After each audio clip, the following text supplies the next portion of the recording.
लाल की जय। जैसे अंतर ध्यान हुए, मटका खाली है।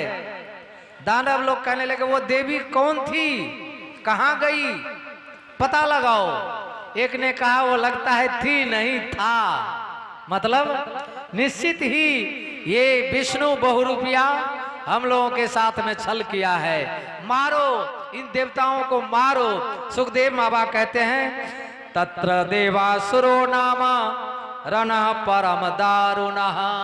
हे राजन, सागर के तट पर ही एक भयंकर युद्ध छिड़ गया, परंतु देवताओं ने तो अमृत पान किया था। अमृत के प्रभाव के कारण से समस्त दानवों को मार दिया, यहाँ तक कि राजा बलि भी मारा गया।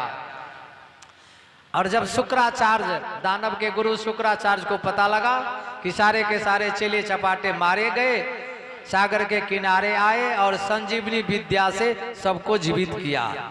बलि ने अपने गुरु को चरण पकड़ के कहा, गुरुदेव आपने बड़ी कृपा किया, हमें बचा लिया, नहीं तो हम सारे के सारे तो मारे ही गए थे।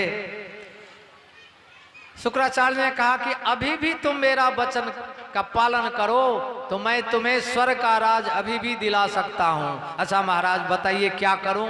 तो कहने लगे भृगुवंशीय संतों का तुम खूब सेवा करो और देखो स्वर्ग का राज तुम्हें मिल जाएगा। बस बलि प्रारंभ कर दिया भंडारा, संतों की भंडारा शुरू हो गई। संतों ने आशीर्वाद दिया।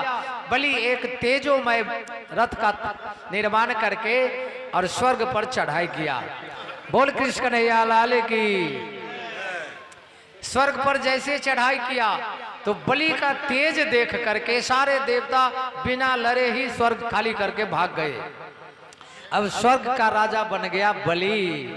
भगवान के पास देवता लोग पहुंचे, प्रभु बलि में इतनी तेज। बोला भैया अभी युद्ध करने से बलि से नहीं जीता जाएगा। क्यों? क्योंकि संतों का आशीर्वाद है।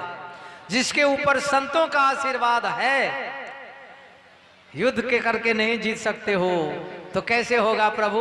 बोला कोई उपाय मैं करूंगा। अभी तो जहां तहां छिप जाओ।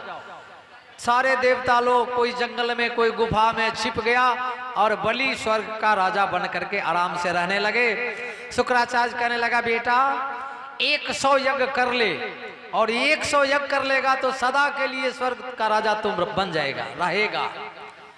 बस हो गया। नर्मदा नदी के तट पर बलि ने एक पर एक यज्ञ करना प्रारंभ किया।